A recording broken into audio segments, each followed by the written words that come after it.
last year at Mount Abu, we have a conference on science through silence. In this conference, we had a discussion on neutrino. The power source somewhere is continuously giving the energy, maybe by neutrino.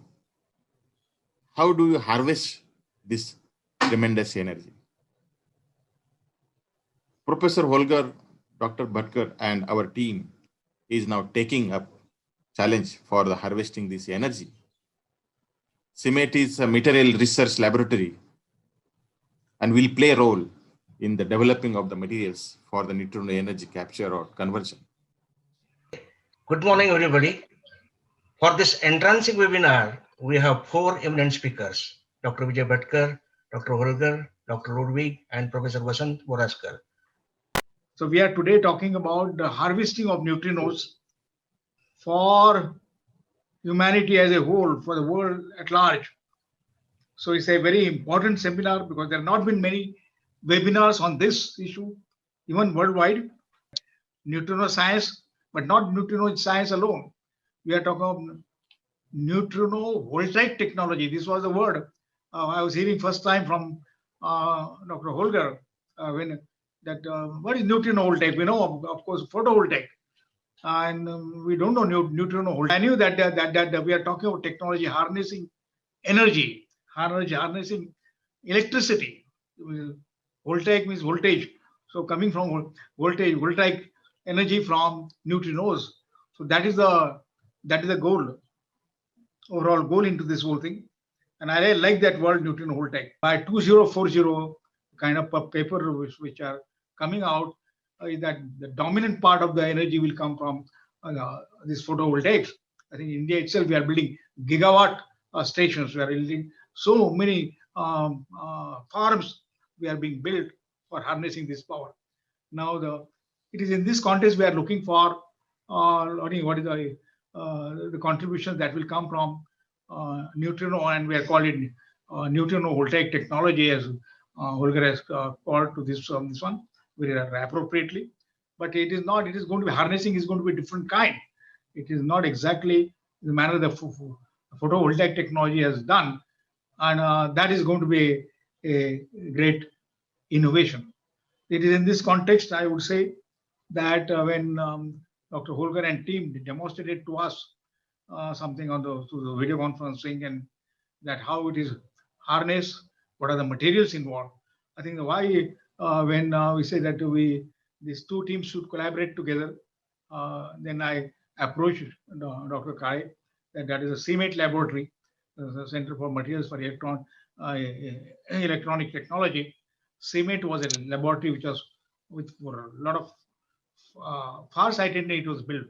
Dr. Dinesh Manerka was involved. There are many of my colleagues were involved, and my lab, CDAC lab, was involved. That you please nurture in the beginning. Let's and I see the CIMET lab, and then suddenly started thinking that if the CIMET, which is also working on batteries, which are not electrical cars, and the materials for that, and also on the storage issues, if CIMET gets involved in this whole process, I think that we can make a very not only in detection and physics, we can make a great contribution for harnessing this technology. And that's why we said, Dr. Holger, let's have these interactions. Let us sign the MOU. Let us collaborate together on this issue. And I'm sure with so many physicists, so many material scientists, so many people working from Germany and under Holger's team, and of course from India, I think, which is harnessing is a totally new subject for us. I think in thinking how do we do that? And if we collaborate, we'll have some early, we have some breakthroughs on this. And some people are very far-sighted. They see this impact. They see this impact. They see the opportunity. They see the technology, and that once the technology comes, the whole breakthrough happens. What has happened like 150 years back when electricity came, and we see the whole world was lit up with light. I think, and then everything happened around this. So we are seeing what I wanted to bring to fore, or to which all of you know, that this has a potential of that kind. This is a potential of that kind. We are talking about it. We are pioneering it in the sense that we are imagining, I was saying, imagining that there will be tomorrow's cars, tomorrow's not only mobiles, but tomorrow's vehicles will be powered by this. I'm very happy that we all come together for a collaboration for working this kind of thing and making initial breakthroughs. And you know, once a breakthrough is made, and once I think the whole world can change. This was what Einstein said, and I think there is Einstein, by giving the equation E is equal to mc square, by giving the photoelectric effect to the world.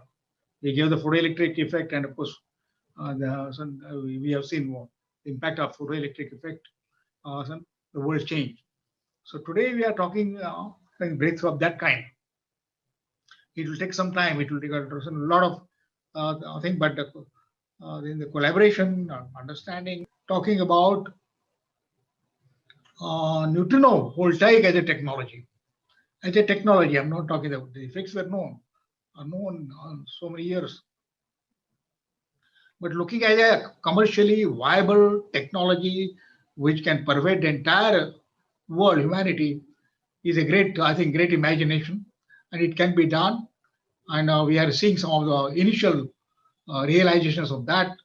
And I wish the entire team, I think, whole team, who are investigating this breakthrough technology, which will bring a new hope for the humanity. Today, we are now discussing a very special issue. For over 10 years, I have been working on it every day, and it has taken a while to get to the mainstream. Today, we have the recognition that we have access to the limited cosmic energy, and that is exactly what humanity needs to continue. And I want to say my very special thanks to Dr. Bhatkar to make the things so clear at the beginning, because this is very important. We are talking not about a dream, we're talking about hard technical and physical facts. And we are now called upon to use these findings and translate it into touchy technologies. And this, therefore, it was very, very important not to come in any conflict with the basic researchers for the neutrino research, which are working with the detectors and working with the accelerators, so that we make it very clear neutrino energy is not the neutrino's energy only. So neutrino energy means the invisible spectrum of radiation, which we want to use for practical things.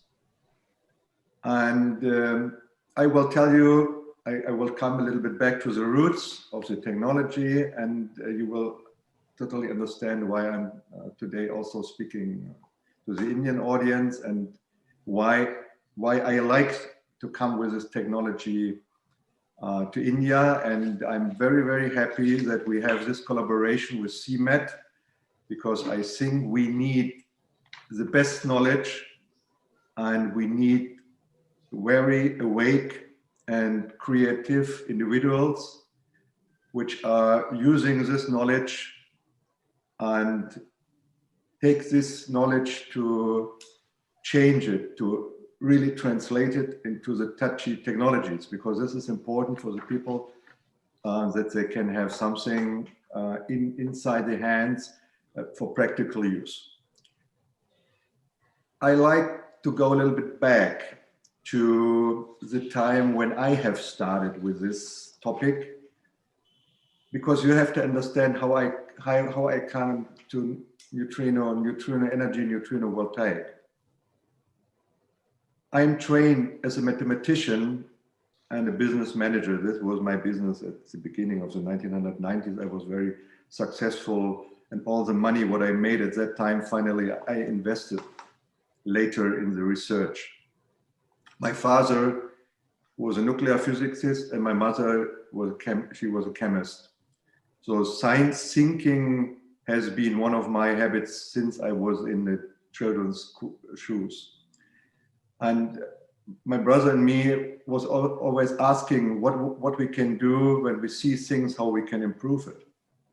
And my father, he also was involved in the beginning of the photovoltaics. And when he came to one home, he was traveling around the world and constructing this nuclear power stations. But he came to one home from the US. I can't remember, 10 or 11 years old. And he was bringing the first solar cell, photovoltaic cell.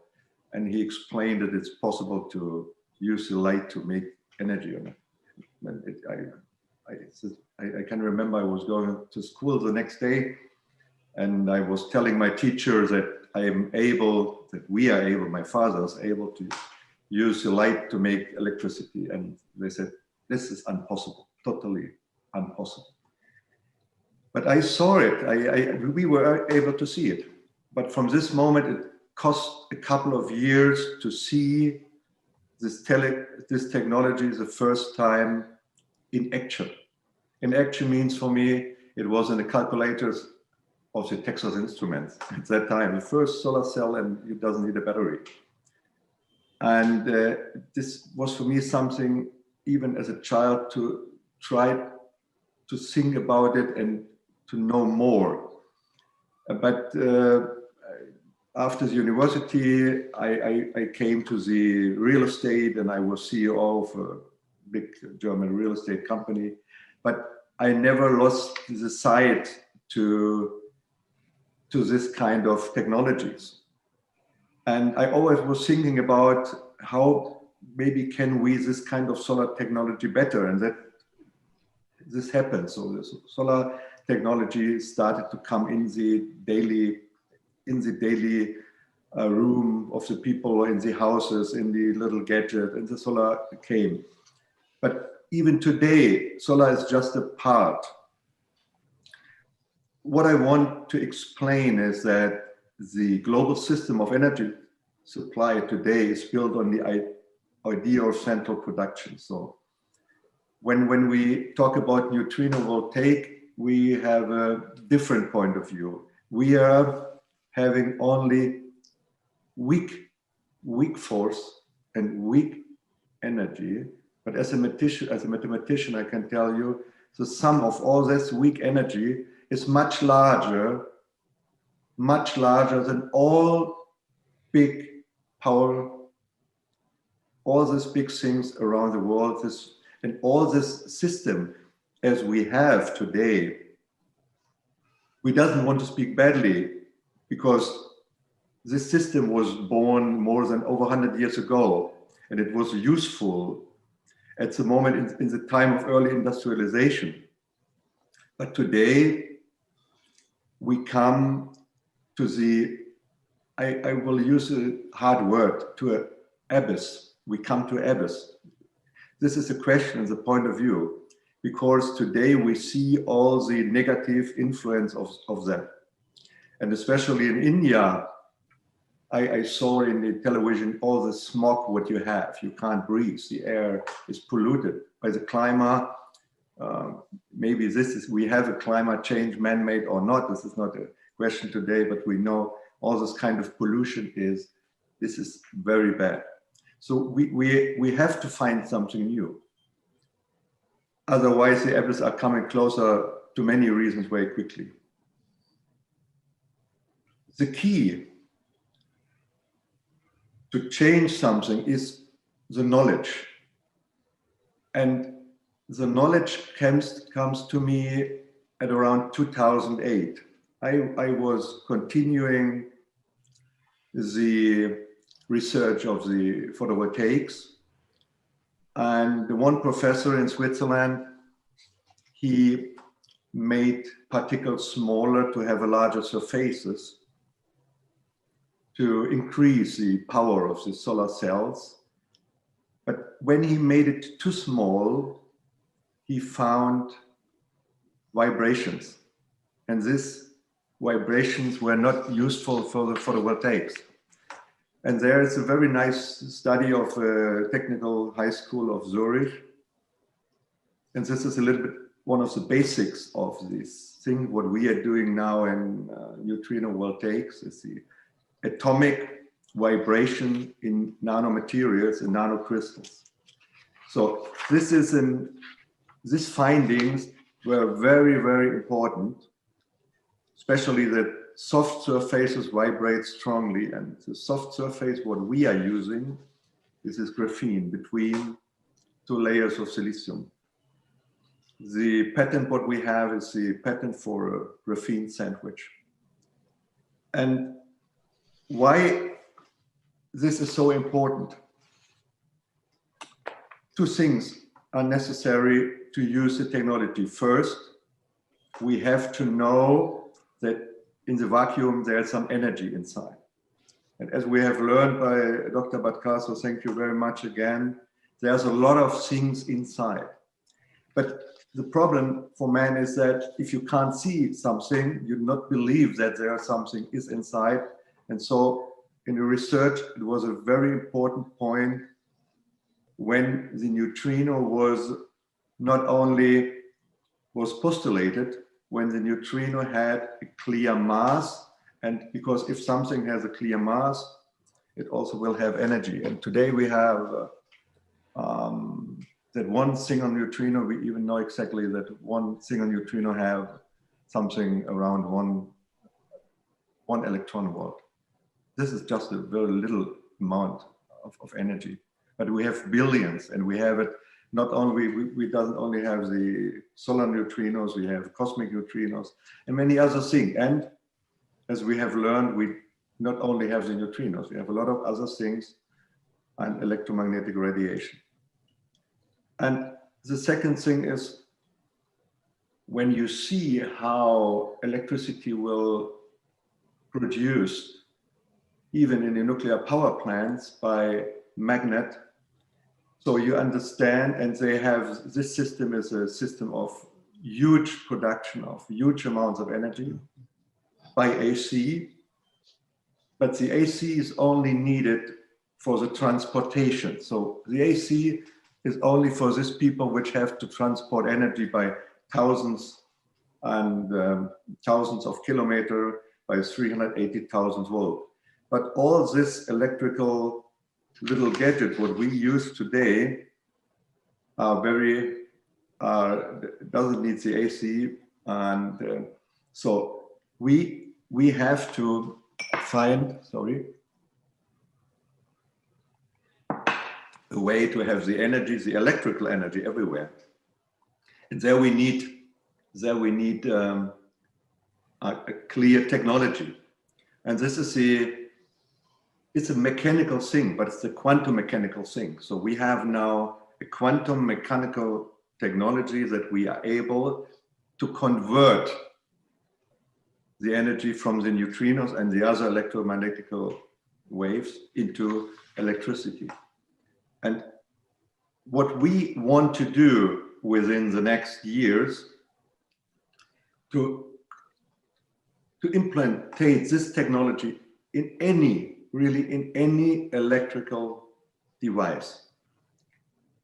And I tell you the story by the Pi car, because then you can imagine, when you think about a car, you can imagine this frame of the car can also be the cube at home or a little cube in any electrical device.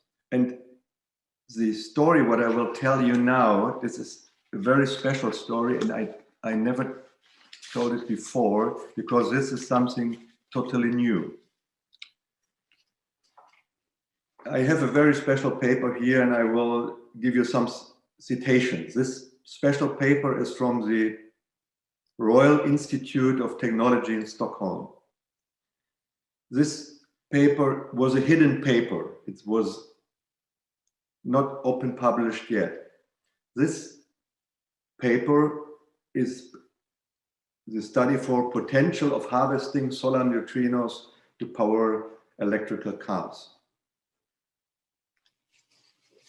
Something around 1.5 years ago, from a very large German manufacturer, I will not tell the name yet, the chief engineering officer was sending me was sending me an email. I was very surprised to see that. And I called him back and he said to me, "Oh, Mr. Schubert, we were looking about that, what you have published, and we want to have a meeting with you." Okay, I had a meeting with him. He came to our office to Berlin, and he told me that they were looking about that we are doing, and they have some conflicts with the basic researchers because neutrinos are so weak and doesn't interact and so on. And he wanted to know a little bit more about that, what we are doing. And I explained him, I showed him, I demonstrated him. And we also made some NDAs, and he was involved, and then it was silence. 2 weeks later, he came back and he said, "Mr. Schubert, I have talked to my board of directors, and at this moment we can't work with you." And I asked him, "Yeah, why? Why?" It's very simple. Maybe we believe in the technology, but our company has invested something around 30 billion in technology of charging electrical cars, and we have the next models coming up to the market now in 2020 and 2021, and we have so much money invested that this disruptive technology, you maybe come back in a couple of years. And then it was silence. It doesn't do anything. And even in the German press, the people are, this is very difficult to have this topic on the mainstream. But we will continue our things, and now, first time, I will let you know a little bit about this study, because this is very, very interesting. And I know now that we are really on the right way, and we are really on the right way to do it in India. And this disruptive technology will come now from India and not from Germany. They had to have the chance, but they are not grasping it.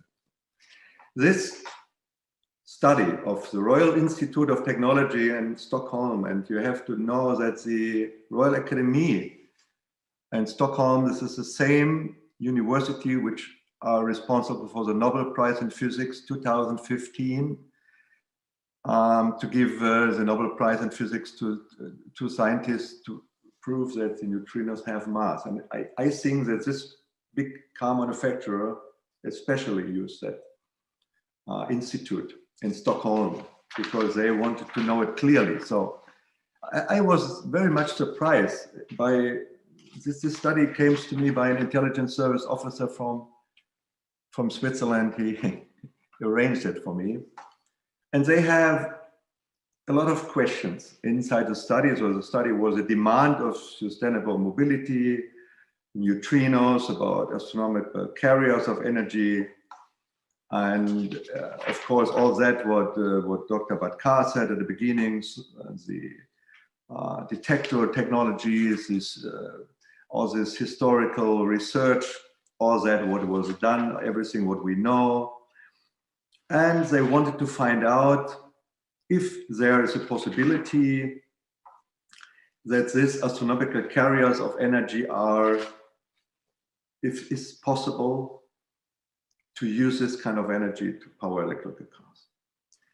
And they really make it, this study shows it about solar neutrinos. This especially with the solar neutrinos, they are not using the other neutrinos, but they calculated exactly and everything what have to be found out.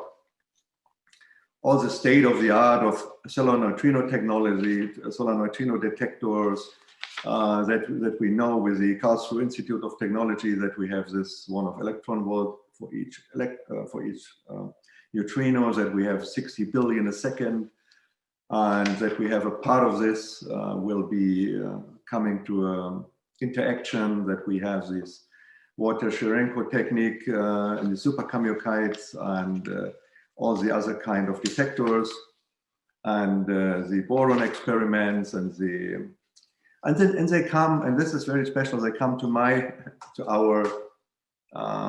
our patent. And the question was the solar neutrino energy converter, and the converter about this patent what was published, and they created this foil in a lab. They made really 12 alternating silicon graphene layers on it, exactly as I prescribed. And they calculated and tested and they measured. And they come finally to the, and they have on the other side, they had the energy need of electrical vehicles, and they give an estimation of the energy which is needed to be harvested from the solar neutrinos.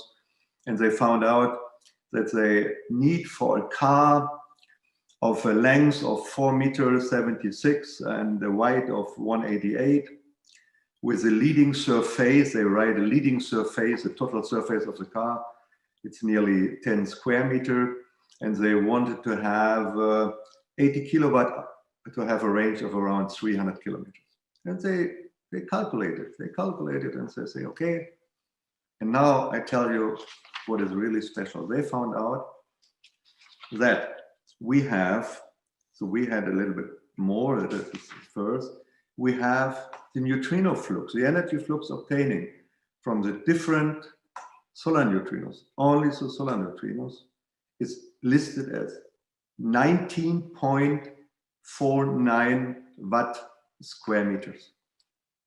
So, and then they calculated, they tested, they measured, they find it, and they said, oh, the problem is the surface exceeds the surface of the car, which is below of 10 square meters. Maybe, therefore, this is too small. So we have only 10 square meters, and we have a 19.49 watts, so with 190 watts. But this was the wrong conclusion, because as we have learned, we can stable it. And when we have not one layer, because the big advantage of the photovoltaic cells is, of the neutrino cells, the opposite to the photovoltaic cells, we can stable it, we can stack it. I don't know how many, we doesn't test more than 100 yet. Maybe we can do it with 200, with 500, whatever. So what they said, okay, we have 10 square meters, we have a 19.49 watt square meter, so 190 watt only, it's not sufficient enough.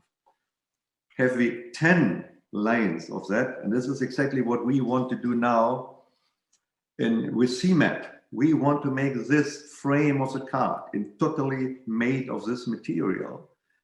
And then we have, for example, when we have 10 layers of this materials, we will have 1,900 watt. At 50, it's around 10,000 watt. And when they write, they need 8 kilowatt, then exactly that what the car need to be charged in 10 hours. But the advantage is that our car is only parking on the road without using any kind of cable, and we does not only have the neutrinos, we maybe have a lot of more. And now when we come from a normal car, as we know, with an engine to an electrical car, everybody knows, especially in your area, in India, as hot the frame of the car becomes when the sun is shining. But these are not the photons, this is the electromagnetic wave. And the car is so hot, and all this energy inside the car, you start the engine, you open the windows, you start the air condition, you destroy the energy. So inside the frame, inside the body of the car is so much energy, and this is exactly the energy what we will convert into range. And as I was saying at the beginning, this technology, when you close the eyes and see the car and you understand why this car is able to go without to be loaded by a cable, you can imagine that this will work in any other size too. So because we can do the same like the people of the photovoltaic do, we can scale it. We have the advantage, we also can stable it. And after the Royal Academy of Science made this study. It's very important. Not we made the study; they made the study. Before the study arrived, I was anyway sure that it works because we measure it in our own labs. But now they have approved it, and I also expect, like Dr. Bhatkar said, that when this kind of knowledge will come mainstream, very quickly, this technology will become disruptive. But we should not make, this is not a bad way of a disruptive technology. This is really a good way of a disruptive technology because the energy needs are growing and growing. And by using the energy which are around us, the neutrinos are part of that. We have with this neutrino voltaic the first time really after the photovoltaic technology was, and the technology where we're able to use it as the technology which will really help all of us in the future. And I really today I doesn't want to take too many things about the details of the technology, about how it works exactly, but just a few words is that the meta materials, so the vibration of the graphene between the silicium layers, this quantum mechanical effect, this is something where everybody of the audience is able to double check it. So if anybody will tell you in the future, our neutrinos are too weak. Yes, a single neutrino is weak. But we have today a technology to convert the invisible spectrum of radiation into electrical power. And I finally have a call to everybody who understand what I said today. Without any doubt, we know that we have enough invisible spectra of energy. Not only enough, really a lot. Without any doubt, we know today how to convert a part of it into electrical power by quantum mechanical technologies in neutrino voltaic. We know it. We know what we have to know to let it happen. And it's simply our duty to use that knowledge now to make life on this planet better. Not only for ourselves, we should do it for peace and we should do it for freedom. We should do it for our children and we should do it for the future generations. So thank you very much that you're listening to me, and hopefully I will have shortly the possibility to tell you more about that. So thank you very much. Energy technology is, it started many years ago.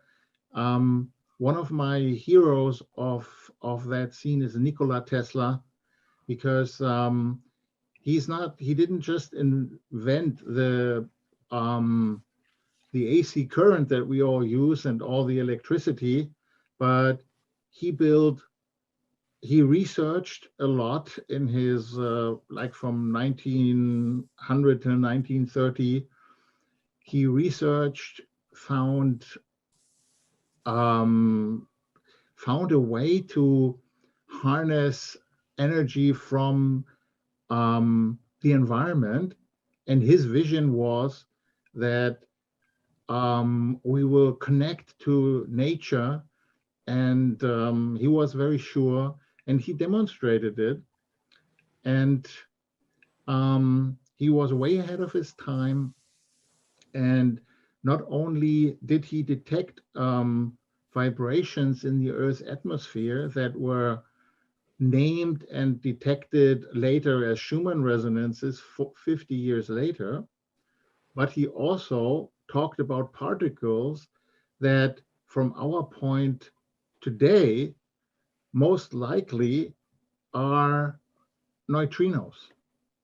So an important point for me to make as an expert in this field is that it is a very promising technology because they actually demonstrated it, that it works. Plus, they give a lot of information on how it works. So I want to pick two parts on the physics around how this foil most likely will work. So first, the connection to the neutrinos. So there is a paper from China, from a researcher called Wang, and he published on graphene, neutrino mass, and oscillations. So we just heard in the previous talk that the neutrinos oscillate between the three different types. So in a similar way, if you have different graphene layers, these graphene layers interact with each other in a very similar way or in the same way as the neutrinos oscillate. So if you read the paper from Zhongyu Wang, you will see how that interaction will actually work. And so here I see, and as far as I know, this is part of the reason why the whole foil is called neutrino energy foil, because of this connection that the neutrinos interact and oscillate into the and with the graphene layer. Now, the other, maybe even more interesting part on this graphene is the sandwich between the silicon, the two silicon layers and the graphene layer. So as an example, the University of Arkansas, and the researcher, which I have nice pictures from, but you can go on the internet and look at them. So Paul Tihabo from the University of Arkansas, he demonstrated, as others, that the graphene in the silicon sandwich starts to oscillate. So Holger also explained that this is part of the harnessing process. So the radiation, the neutrinos, and other energies around, for example, ambient heat, most likely, they make the graphene oscillate, and this oscillation can be converted into electron flow, meaning current. So this oscillation, which several researchers have discovered and studied and are studying, this leads to the current of from the neutrino foil. Now, as I hope we in this whole research will come further, is there's a lot of possibilities on the material side, on this metamaterial side, like the doping, the combination, exactly on how the graphene is treated, and the silicon, as we know from semiconductors, is also very important, how you dope it. So, and if you think how far we went from the first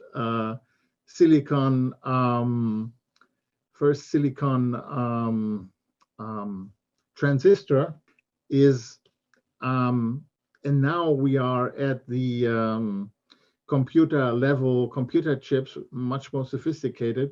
So if you look at the neutrino device and it's demonstrated, it's more on the level of the first transistor with gross materials connected, but it worked and it showed the principle. So the same here on the material side, there's a lot of possibilities. Now, one thing I hope is that more foil comes out so we can make more experiments with them. On the scientific side, like I said, the materials are important, and there's a big field on the materials, but also on the fundamental question, where does the energy exactly come from, usually is helpful in enhancing the effect if you know exactly what's going on. So here we also need more foil, because on the efficiency side, if you can have more power, then it will be more easy to detect where is this power actually coming from. So what part of the radiation or ambient heat or neutrinos, what is exactly giving out the power? If we have like a watt or 2 watts, then it's quite easy. You can use easy to build but sophisticated calorimetry to see how much ambient heat is going in. You can see the radiation parts. You can exclude certain vibrations, not the neutrinos. They just flow through. So as a scientist, of course, that's always interesting, but I think also for developing the whole process, it's helpful to see what exactly is going on. But first, we need more foil to actually build larger devices to answer these questions. I think that this promising technology, if it is in many things, for example, a mobile phone, obviously, as Professor Bhatkar said, it's everybody will have one, everyone will carry one around. So if it will be powered by a little neutrino foil module, then it will be a new age. I mean, it will be, everybody will know that this technology works, that if we have the neutrino foil, that will also become apparent that it might work differently for different people or in different environments, in different mental environments. Like in peace, it might give more energy than in a very harsh environment. And I know also that Holger is very much for applying these new technologies for peaceful applications. So yes, there is a subtle effect of thoughts on matter, but there's also a very gross effect on how we use things. And I think if we have access to new large amounts of energy, it's even more important than it is used, that it will be used for peaceful applications and not for weapons and tanks and all of this. And that is also a question of consciousness among us, that we create a peaceful environment and that peace emanates through everything, and that we protect this nice new development that will be used for peaceful applications. Well, I would like to thank Dr. Bharat Kale, Director CIMIT, inviting me to give a talk on basic aspects of neutrinos. So I really appreciate that this kind of webinar is being conducted, as Dr. Bhatkar already said, first time in the country, to have really useful applications of neutrino in future, as Dr. Bhatkar has already explained very nicely. I am really impressed by the talk by Dr. Bhatkar, where he has explained very nicely the present application of neutrino and the status of the research of neutrino in our country. Now, Dr. Holnagar has already explained the practical applications of neutrino he has already demonstrated in his laboratory, which I think in India were not yet done to the best of my knowledge. But as with the expertise of CIMET, we are very hopeful that in near future, we'll also have a device working on neutrino. My special thanks and deep gratitude to our beloved and divine sister Brahmakumari Guddi Didi, who always remain us and shower her spiritual blessings on all of us. Without her spiritual inspiration and support, it would not be possible to get the desired progress in our research and organizing this webinar.